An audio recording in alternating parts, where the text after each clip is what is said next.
10h31 dans le studio de Christ Radio, nous sommes ensemble et nous continuons notre réflexion sur l'Église, avec les différentes définitions de l'Église que nous avons. Et on va essayer de mettre un ordre pour voir exactement à quoi correspond l'Église que le Christ a voulu, l'Église que le Christ a fondée. Parce que le mot Église a différentes significations. On avait vu l'Église par rapport au bâtiment, on appelle ça aussi une Église. Il y a l'Église corps mystique du Christ qu'on est en train d'étudier maintenant, il y a l'Église dénomination. Et on essaye de mettre un petit peu d'ordre dans toutes ces définitions de ce que c'est que l'Église. Et pour ça, j'ai voulu, moi, m'appuyer sur un texte officiel de l'Église, écrit par un pape, et qui s'appelle Le corps mystique du Christ, écrit en 1943, pendant la guerre 39-45, écrit donc par le pape Pie XII. On avait vu donc le Christ a été persécuté. Alors il commence par nous dire le Christ a été persécuté, donc ne vous inquiétez pas si l'Église est persécutée, c'est aussi normal. Vous avez même une spiritualité dans la théologie qui dit que de même que le Christ est passé par l'agonie, il faut que l'Église passe de la même manière. Parce que l'Église ne fait que poursuivre et continuer ce que Jésus-Christ a fait, non? Alors, on avait lu donc quelques petits passages, et on avait vu donc il ne fallait pas s'inquiéter non plus s'il y avait des calomnies par rapport à l'Église, ça ne peut pas manquer, mais qu'en même temps, c'est important qu'on puisse réfléchir. Et l'Église nous avait dit, donc le pape, Pie XII nous avait dit donc au début de sa lettre, mais nous n'ignorons pas non plus cependant que non seulement l'Église de Dieu est méprisée et calomniée avec une orgueilleuse hostilité par ceux qui, abandonnant la lumière de la sagesse chrétienne, retournent misérablement aux doctrines, aux mœurs, aux institutions de l'Antiquité païenne. Alors on a parlé un petit peu des Kamites, je ne vais pas revenir sur ça, la mythologie, et aujourd'hui on pourrait le dire encore d'une manière plus forte. Nous n'ignorons pas, cependant, que non seulement l'Église de Dieu est méprisée et calomniée avec une orgueilleuse hostilité, regardez le nombre de gouvernements qui sont contre l'Église catholique. Regardez la tempête médiatique qui a été faite contre la pédophilie dans l'Église catholique. Regardez comment le cardinal Barbarin en France a été martyrisé d'une certaine manière par les médias. On n'a pas fait ça pour le ministre de l'Éducation qui lui aussi avait permis de couvrir certaines choses. On a eu des grands hommes en France qui ont écrit sur la pédophilie il y a quelques dizaines d'années, on ne les a jamais interviewés ou passés à un tribunal alors qu'ils ont écrit des choses abominables sur la pédophilie. Et quand il s'agit du gouvernement, on laisse tomber. Quand il s'agit des autres institutions, on laisse tomber. Quand il s'agit de l'Église catholique, on met le feu dessus. Et je crois qu'objectivement, nous pouvons le reconnaître. Et c'est pour ça qu'il faut reconnaître, non? Nous n'ignorons pas non plus, cependant, que non seulement l'Église de Dieu est méprisée et calomniée avec une orgueilleuse hostilité, et tout ça, comme je vous disais, c'est normal parce que forcément, je vous rappelle que non seulement les autres églises ne peuvent exister que si l'Église catholique n'est pas la bonne Église, et ensuite, l'Église catholique étant l'Église que le Christ a voulu, énerve tout ce qui regarde Satan et le diable. C'est pour ça que la franc-maçonnerie, la Rose-Croix, les Illuminati, l'ordre mondial et toutes ces choses, où je ne sais pas trop ce que c'est, mais en tout cas tout le monde en parle, forcément, on une dent contre ceux qui regardent le Christ. Parce que le diable et le Christ, ça ne marche jamais ensemble. Et tout ce qui est démoniaque et tout ce qui est diabolique va forcément s'opposer au Christ. Pourquoi? On avait lu dans un petit passage, toujours de cette encyclique, j'ai essayé de vous le retrouver, c'est où même? Je ne sais plus où c'est. Où on dit que justement, voilà, c'est pourquoi, vénérable frère, par devoir de conscience, voilà ce que dit le pape en 1943, c'est pourquoi, vénérable frère, par devoir de conscience et pour répondre au désir d'un grand nombre, nous voulons remettre sous les yeux de tous et célébrer la beauté, les mérites et la gloire de notre mère l'Église, à qui, après Dieu, nous devons tout. Et forcément, si tu veux t'attaquer à Dieu, tu es obligé de s'attaquer à son Église. S'attaquer aux témoins de Jéhovah, ça n'a pas grand sens.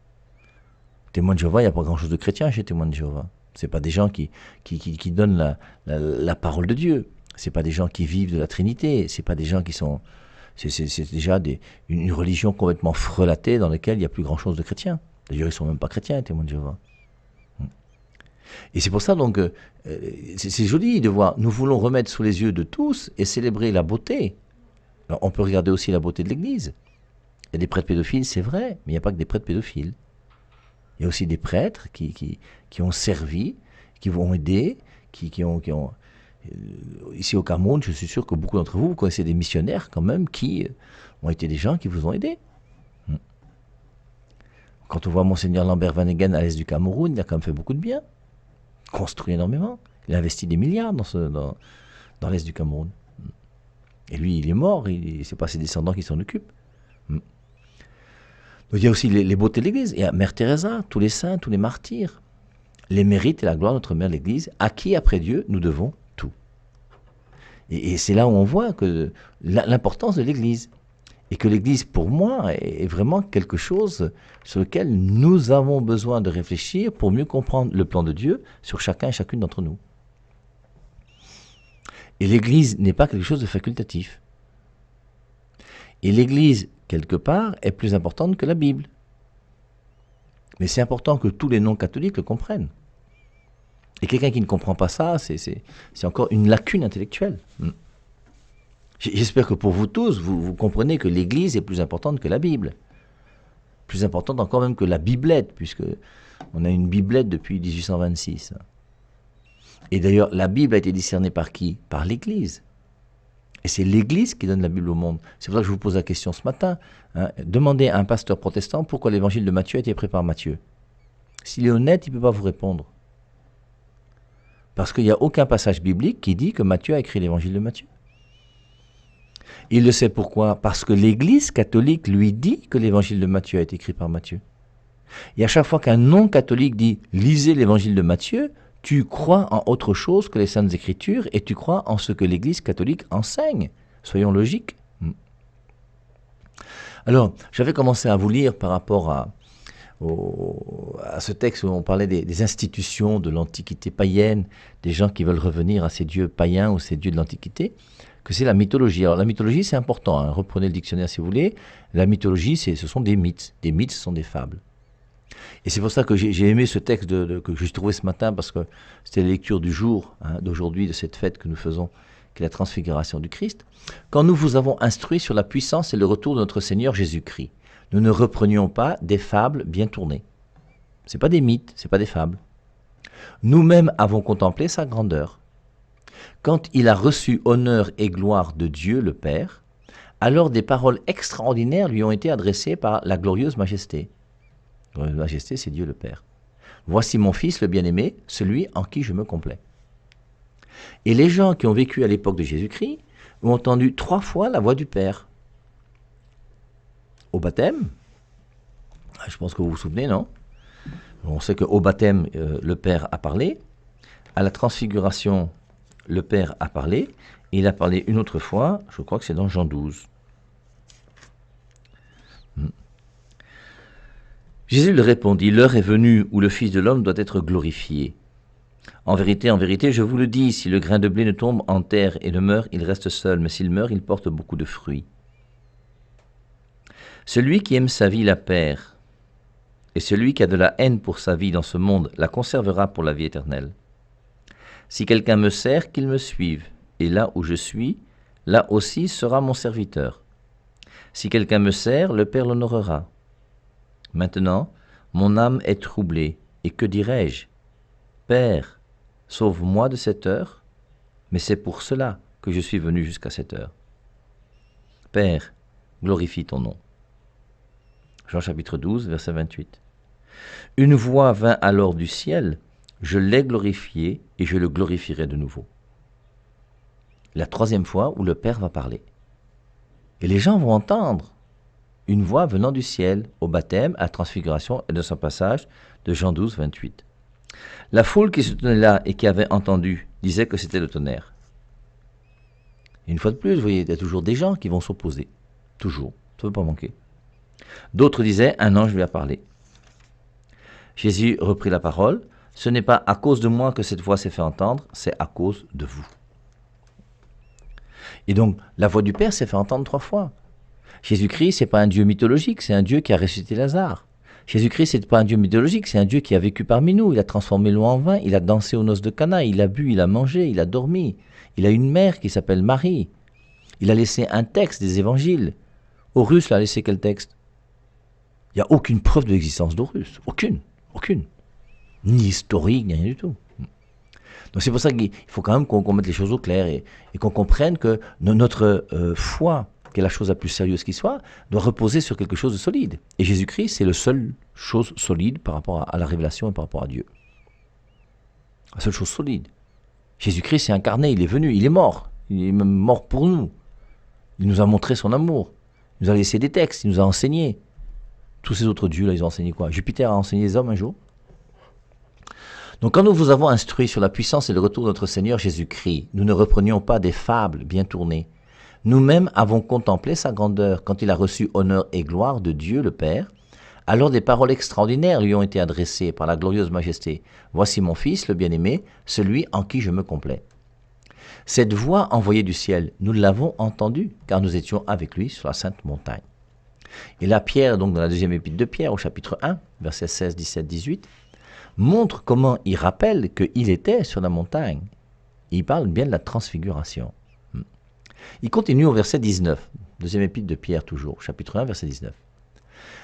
Moyennant quoi le message des prophètes a pris pour nous une force nouvelle. Vous ferez bien de le regarder comme une lampe qui brille en un lieu obscur en attendant la clarté du jour, lorsque l'étoile du matin se lèvera sur vos cœurs. Sachez-le bien. Alors ça, je dis ça pour tous les non-catholiques. C'est pas moi qui dis, c'est Pierre. Sachez-le bien, aucune prophétie de l'Écriture ne peut dépendre d'une interprétation personnelle. Toi qui lis ta Bible seul dans ta chambre, tu es dans l'erreur. Voilà ce que ça veut dire. Sauf si on ne lit pas la même Bible, sauf si on ne comprend pas le même langage, sauf si on n'a pas fait les mêmes études jusqu'au CM2. Aucune prophétie de l'Écriture ne peut dépendre d'une interprétation personnelle. Ton interprétation personnelle que tu fais dans ta chambre, on s'en fout. Et même Saint Pierre dit que ça ne sert à rien. C'est pas ça qui est important. Car, il explique, aucune prophétie n'est venue d'une initiative humaine. Mais c'est sous l'impulsion de l'Esprit Saint que les hommes de Dieu ont parlé. Donc tu ne peux pas, toi, vouloir comprendre la Bible d'une manière solitaire. La preuve, c'est que tous ceux qui ont cherché à comprendre la Bible d'une manière solitaire ont tous fondé leur église et sont des gens qui ont fondé des sectes à droite et à gauche. Et comment se fait-il qu'au nom de cette Bible aujourd'hui, chacun commence à dénigrer? Et ce qui est extraordinaire, c'est que quelqu'un va utiliser la Bible pour dénigrer l'église que le Christ a voulu. Et au nom de ta compréhension biblique, tu dis que l'église catholique et l'église du Christ est diabolique. Comme Tunazi qui dit que l'église catholique c'est l'antichambre pour l'enfer. Mais c'est quand même aberrant. Tu utilises la Bible qui t'a été donnée par l'église catholique, parce que l'église catholique a autorité sur la Bible, et toi tu crois être plus intelligent que l'église et que la Bible, et tu commences à dire n'importe quoi, et tu commences à dire que tu es prophète. Prophète de qui? Sachez-le bien, aucune prophétie de l'Écriture ne peut dépendre d'une interprétation personnelle. Je vous rappelle, 2 Pierre 3,16, dans les écrits de Paul, il se trouve des passages difficiles à comprendre, dont les personnes ignorantes et mal affermies tordent le sens, comme elles le font du reste des Écritures pour leur propre perdition. Il y a des gens qui tordent le sens des Écritures pour leur propre perdition. Comment utiliser la Bible pour qu'elle ne soit pas source de perdition? Les pharisiens avaient la Bible, je ne sais pas s'il y a beaucoup qui sont partis au paradis. Engeance de vipère, hypocrite. Regardez comment Jésus-Christ était très dur envers ces gens qui connaissaient la Bible et qui lisaient la Bible. Et qui voulaient mettre Jésus-Christ à l'épreuve à partir de la Bible tous les jours. Comme aujourd'hui, on veut mettre l'Église à l'épreuve à partir d'une compréhension biblique bizarre. Or, je vous rappelle qu'il n'y a aucune opposition entre ce que l'Église catholique enseigne et la Bible. Il n'y a que des oppositions entre la Bible et l'Église catholique pour ceux qui sont ignorants. 2 Pierre 3,16, dans les écrits de Paul, il se trouve des passages difficiles à comprendre des personnes ignorantes et mal affermies. Et quand on est ignorant et mal affermi, malheureusement, on interprète la Bible d'une manière fausse. Et de même qu'à l'époque de Jésus-Christ, vous voyez, on a constamment voulu opposer Jésus-Christ à la loi de Moïse. Moïse a dit que toi tu dis quoi? Eh bien aujourd'hui, on veut opposer la Bible à l'Église. Voilà comment on pratique aujourd'hui. Et à partir de la Bible, je crois, moi, en lisant la Bible, être plus intelligent que l'Église pour laquelle le Christ est mort. Cette Église qui est sainte et sans tache, cette Église qui est colonne et appui de la vérité. C'est très curieux, hein. Le diable est très fort. Donner la Bible aux gens pour critiquer l'Église catholique, c'est magnifique. Donner la Bible aux gens pour dire que l'Eucharistie, c'est pas le corps du Christ, c'est prodigieux. Satan du haut du ciel rit, il doit être très très content, il doit applaudir, il doit se dire qu'est-ce que les hommes sont bêtes. Alors ça c'est la fin du chapitre 1 de la deuxième épître de Pierre. Alors comme le contexte avec la suite du chapitre 2 est un peu le même, je continue. Il y a eu des faux prophètes dans le peuple d'Israël.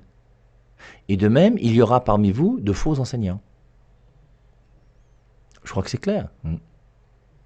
Ils introduiront des sectes néfastes, mais sans tarder, ils iront à leur perte pour avoir renié le maître qui les avait rachetés. Beaucoup de gens imiteront leurs vices et par leur faute, le chemin de la vérité sera discrédité. Ces gens intéressés essayeront de vous avoir avec leur boniment, mais déjà leur condamnation a été prononcée, elle ne traînera pas à leur perte et leur perte les attend. Donc soyons vigilants, soyons capables de discerner s'il y a une vérité quelque part et où se trouve cette vérité. Donc l'Église a été calomniée, ne vous inquiétez pas, le Christ a été calomnié, c'est normal. Et attention maintenant à ceux qui vont mal interpréter la Bible pour s'opposer à la doctrine de l'Église ou ceux qui veulent revenir à des traditions antiques, de l'Antiquité. Que souvent même beaucoup de chrétiens, se laissant attirer par l'apparence trompeuse de l'erreur ou charmés par les séductions et les dépravations du monde, ignorent l'Église. Encore une autre erreur. Des gens donc, beaucoup de chrétiens, se laissant attirer par l'apparence trompeuse de l'erreur. Alors je pense que la plus grande apparence trompeuse de l'erreur, c'est de pouvoir essayer justement à partir de la Bible, montrer les oppositions qu'il y a entre la Bible et l'Église. Je crois que c'est la plus grave de toutes. Après, bon, on va attaquer Pape Borgia, on va faire Galilée, l'Inquisition, les croisades, enfin, tous ces trucs qu'on entend tous les jours. Et c'est pour ça, alors, que dans les croisades, il y a eu des choses un peu bizarres, ça ne peut pas manquer. Mais est-ce que les croisades étaient un non-sens? Est-ce que l'Inquisition était quelque chose de mauvais? Je vous rappelle que les membres guerriers du roi de France, lorsqu'ils étaient arrêtés parce qu'ils avaient dégamé, insultaient Dieu en prison pour qu'ils soient jugés par l'Inquisition. Parce qu'ils savaient que s'ils étaient jugés par l'État, et on leur couperait la tête, c'était fini. Or, en étant jugés par l'Inquisition, on avait une chance de pouvoir être écouté, entendu et défendu. L'Inquisition, je vous rappelle que inquisitio, ça veut dire j'enquête, non? Donc on fait une enquête. Quand quelqu'un était pris par l'Inquisition catholique, je vous rappelle, elle a duré 500 ans. Et pendant les 500 ans de l'Inquisition catholique, il y a eu moins de morts en 500 ans, là où l'Inquisition a existé, que la Révolution française en une seule journée. Donc il faut quand même remettre les choses au clair. La Révolution française, c'est une catastrophe infiniment plus grande que l'Inquisition. Les Français ne devraient pas être très heureux de toutes ces choses.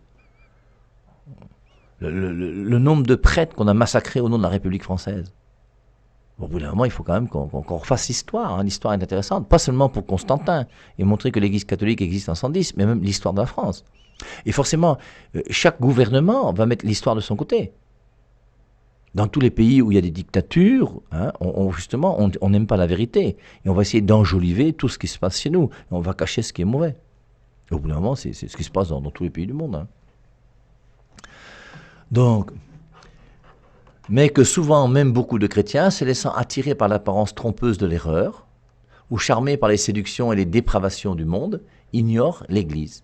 Alors c'est vrai qu'en plus, quelque part, par rapport à l'Église, je crois qu'il y a une grande ignorance de ce que c'est que l'Église. Nous-mêmes déjà, à l'intérieur de l'Église, on réfléchit sur la définition de l'Église. Donc on comprend que ceux qui sont à l'extérieur de l'Église ne vont pas comprendre grand-chose. Et dans des pays athées, comme la France, puisqu'ils ne reconnaissent même pas les origines chrétiennes qu'ils ont eues, dans un pays athée comme la France, forcément, moins on parle de l'Église, moins les jeunes entendent parler de l'Église, moins ils savent ce que c'est que l'Église, et comme on tape sur l'Église, ils pensent que l'Église c'est une communauté de pédophiles qui s'ennuient et qui veulent... Alors on en arrive à une compréhension de l'Église qui est complètement fausse. Donc, ils ignorent l'Église, hein, et n'ont pour elle qu'indifférence, ou font comme si elle ne leur inspirait qu'ennui et dégoût. Alors que c'est quand même l'Église qui a inventé la première université. C'est l'Église qui est à l'origine de la justice dans la plupart des pays du monde. L'Église a fait beaucoup de choses très bonnes. Ici au Cameroun, moi je suis arrivé, je vous dis, il y a une bonne trentaine d'années, et c'est Monseigneur Lambert Van Heghen qui était l'évêque de Berthois, et quand tu vois le nombre d'écoles qu'il a construites, le nombre de dispensaires qu'il a construits, le nombre de personnes qu'il a aidées dans sa vie, c'est quand même intéressant. Regardez Mère Teresa, c'est quand même génial. C'est pourquoi, vénérables frères, par devoir de conscience et pour répondre aux désirs d'un grand nombre, nous voulons remettre sous les yeux de tous et célébrer la beauté, les mérites et la gloire de notre Mère Église, à qui, après Dieu, nous devons tout. Je vous dis, j'ai été marqué lorsqu'on avait commenté ensemble, il y a peut-être 2 ans, le Pentateuque, Genèse, Exode, Lévitique, Nombre, Deutéronome. Et dans Exode, Lévitique, Nombre, Deutéronome, quand vous voyez la relation qui existe entre Dieu et Moïse, c'est d'une beauté extraordinaire. Et cette relation qui existe entre Dieu et Moïse, pour moi, je dirais que c'est la même chose qui existe entre Jésus-Christ et son Église. Il a utilisé Moïse pour donner les 10 commandements. La parole de Dieu a été donnée à Moïse pour la donner au peuple. Et la parole de Dieu est donnée à l'Église. Jésus-Christ a fait la même chose. Luc 10, 16, il dit aux apôtres, celui qui vous écoute m'écoute. Il a donné aux apôtres la parole de Dieu. Il a dit, 1 Timothée 3,15, l'Église est colonne et appui de la vérité.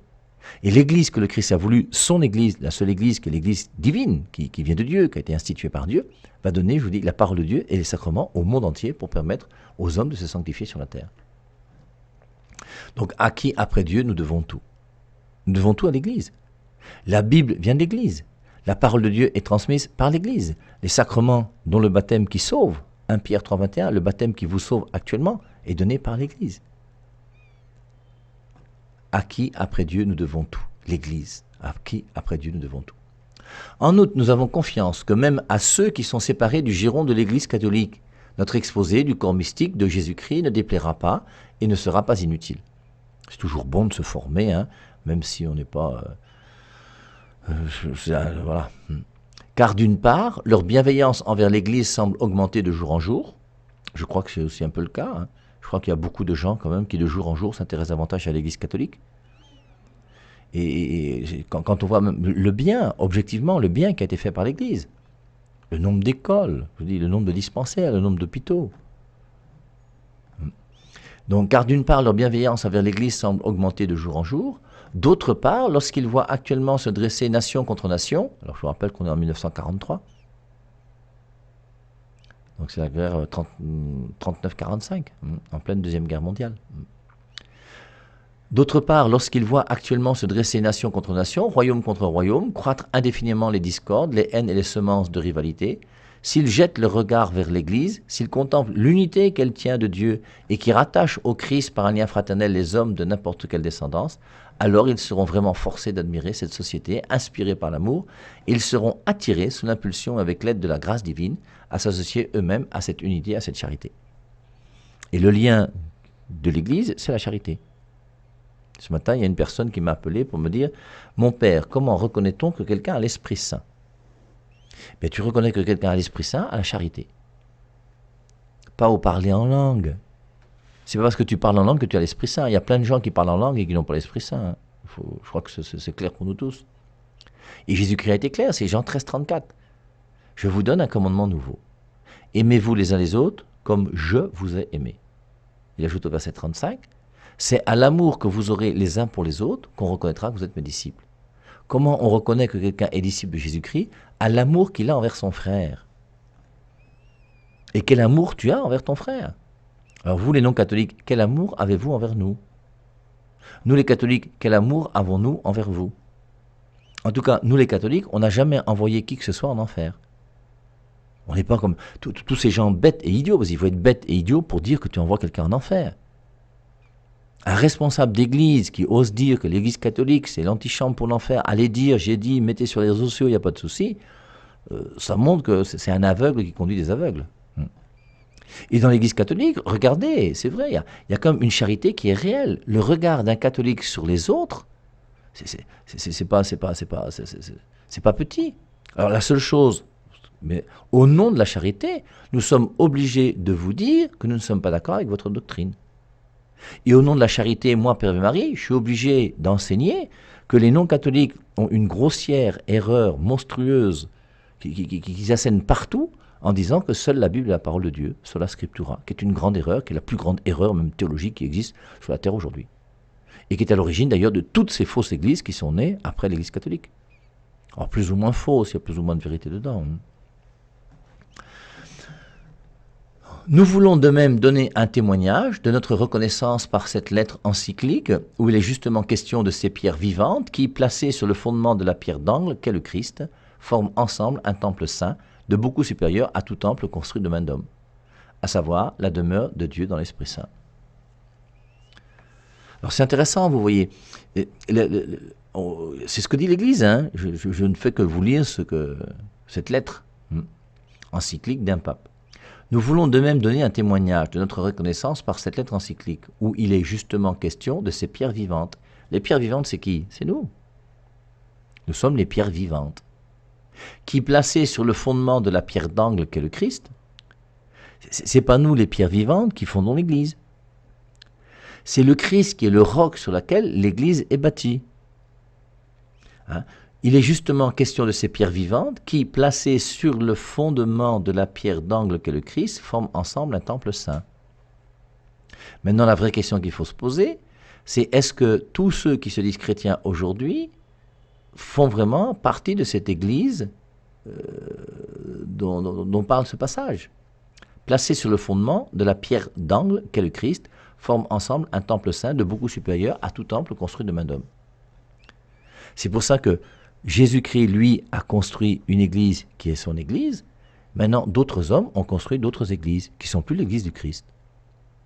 Alors, qui peuvent avoir des rapprochements avec l'église du Christ, qui peuvent avoir des choses intéressantes, mais qui ne sont pas l'église du Christ. Je ne vois pas comment les non-catholiques peuvent dire qu'ils sont l'église du Christ. Par contre, nous, les catholiques, nous devons affirmer et continuer à le faire, que nous sommes l'église du Christ. C'est Matthieu 16, 18. Pierre, tu es Pierre, sur cette pierre, je bâtirai mon église. Qui bâtit son église? C'est Jésus. Et Jésus bâtit son église sur qui? Sur Pierre. Et celui qui parle là, c'est Pierre, puisque c'est le pape. Et que tous les papes qui se sont succédés les uns après les autres, ben c'est bien la pierre. Jésus-Christ a voulu Pierre. Après Pierre, il y a eu l'un, Clément, comme vous savez, et tout le reste. Nous voulons de même donner un témoignage de notre reconnaissance par cette lettre encyclique, où il est justement question de ces pierres vivantes qui, placées sur le fondement de la pierre d'angle qu'est le Christ, forment ensemble un temple saint de beaucoup supérieur à tout temple construit de main d'homme. Jésus-Christ a construit sa part, des hommes ont construit leur part. Toi, tu cherches quoi? Alors, 10h58, il nous reste 2 minutes. Mais notre charge pastorale est le principal motif qui nous invite à traiter actuellement avec une certaine ampleur cette imminente doctrine. De nombreux écrits ont été publiés sur ce sujet, et nous n'ignorons pas que beaucoup s'adonnent aujourd'hui avec activité à ces études où la piété des fidèles trouve également un attrait et un aliment. Il semble qu'il faille en chercher avant tout l'explication dans ce fait qu'un renouveau de zèle pour la liturgie sacrée, la réception plus fréquente du pain eucharistique, enfin une dévotion plus ardente envers le Sacré-Cœur de Jésus, que nous constatons de nos jours avec joie, ont amené de nombreux esprits à méditer plus profondément les richesses insondables du Christ conservé dans l'Église. Alors, pour adapter ça au monde dans lequel nous sommes, vous voyez, moi, je vous ai dit plusieurs fois, non, comprenez ce que je dis, maintenant vous allez faire ce que vous voulez. Mais si toi, tu es non catholique et que tu récites le chapelet, de deux choses l'une, si tu veux être vrai avec Dieu, soit tu récites plus le chapelet dans ton église où on interdit le chapelet, soit tu récites le chapelet et tu deviens catholique, c'est tout. Moi, je vois pas d'autre solution.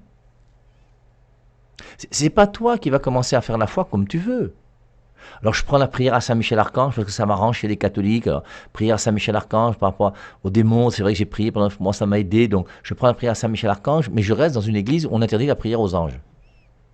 Et au bout d'un moment, il faut être logique. Qu'est-ce que nous voulons? Qu'est-ce que nous cherchons? Et le pape semble dire là, que dans ces années 43, il a vu un intérêt pour les gens pour la liturgie de l'Église. Et parmi cette liturgie de l'Église, le fait de recevoir le pain eucharistique. Dans l'Église catholique, nous avons la chance, nous, quand même, d'avoir des prêtres qui célèbrent la messe tous les jours. Et tous les jours, tu peux recevoir le corps du Christ. Ce n'est pas le cas de toutes les églises. Il y a des églises dans lesquelles vous recevez la scène une fois par mois, une fois par trimestre, une fois par an. Chez Témoins de Jéhovah, c'est une fois par an, le 14-10 ans, le jour du mémorial. Et ce n'est que du pain. Et leur traduction du Monde Nouveau, ceci est mon corps, est traduit, ceci représente mon corps. Vous voulez quoi? Vous cherchez quoi? Vous allez trouver quoi? Et je vous rappelle que en dehors des catholiques, sauf les orthodoxes, aucun pasteur ne peut transformer le pain dans le corps du Christ, puisque les réformateurs, que ce soit Martin Luther, Calvin et tous les autres, ont refusé de reconnaître le sacrement de l'ordre comme étant un sacrement de l'Église. Or, depuis que l'Église existe, jusqu'en l'an 1521, la séparation avec Martin Luther, le sacrement de l'ordre était là. Et pendant 1500 ans, tout le monde s'est trompé. Et heureusement que le génie de Martin Luther est venu pour mettre la vérité. Pendant 1500 ans, on a eu 7 sacrements dans l'Église, et grâce au génie de Martin Luther, on n'a plus que 2 sacrements. Ça fait quand même bizarre. Au bout d'un moment, c'est bien qu'on y réfléchisse. Donc, il est 11h01, petite page musicale. Si vous avez des questions, n'hésitez pas. 6 99 85 05 17, 6 77 34 66 61, ce sont mes 2 numéros de téléphone. Je vous rappelle que demain, c'est samedi. Aujourd'hui, vendredi, ceux qui veulent faire un effort, faites un effort, même comme c'est une fête. Aujourd'hui, c'est la fête de la transfiguration. Donc, on n'est pas tenu à la pénitence. Mais si vous voulez faire un effort de pénitence, n'hésitez pas, comme chaque vendredi. Sinon, demain, donc samedi, 8h, il y aura un enseignement normalement sur la liturgie du jour. Je pense que le Père Jean-Benoît sera avec nous demain matin à 8h. Alors, est-ce qu'il va faire les textes de la liturgie ou est-ce qu'il va faire autre chose? Il fera comme il voudra. À 10h, moi, je serai donc chez les Frères de Saint-Jean au Collège Vogt pour le groupe d'évangélisation. Vous y êtes invités cordialement, c'est très simple, c'est sans protocole. Si le samedi matin vous ennuyez, vous n'avez rien à faire, venez, participez au moins une fois. Après, si ça vous plaît, vous reviendrez. Si ça ne vous plaît pas, vous laissez et puis c'est tout. Ensuite, à 12h, donc, il y aura la messe chez les Frères de Saint-Jean au Collège Vogt. Et à 12h30, je recevrai tous ceux et celles d'entre vous qui veulent me voir. Je vous rappelle que demain, à 12h, la messe est célébrée à l'intention de tous ceux qui prient pour le Père et Marie et qui aident avec l'opération Colo. Parce que l'opération Colo, là, c'est quand même quelque chose de très important. Et je remercie tous ceux d'entre vous qui coopèrent à aider l'œuvre d'évangélisation du Père et Marie. Parce qu'une radio comme celle-ci, ça coûte de l'argent. Et j'ai besoin donc qu'on puisse m'aider parce que je n'ai pas de salaire. Donc, demain à 12h, donc, sera une messe célébrée à l'intention de tous ceux qui prient pour le Père et Marie et qui participent financièrement à aider l'œuvre d'évangélisation de Christ Radio. Dieu loué, car sans toi,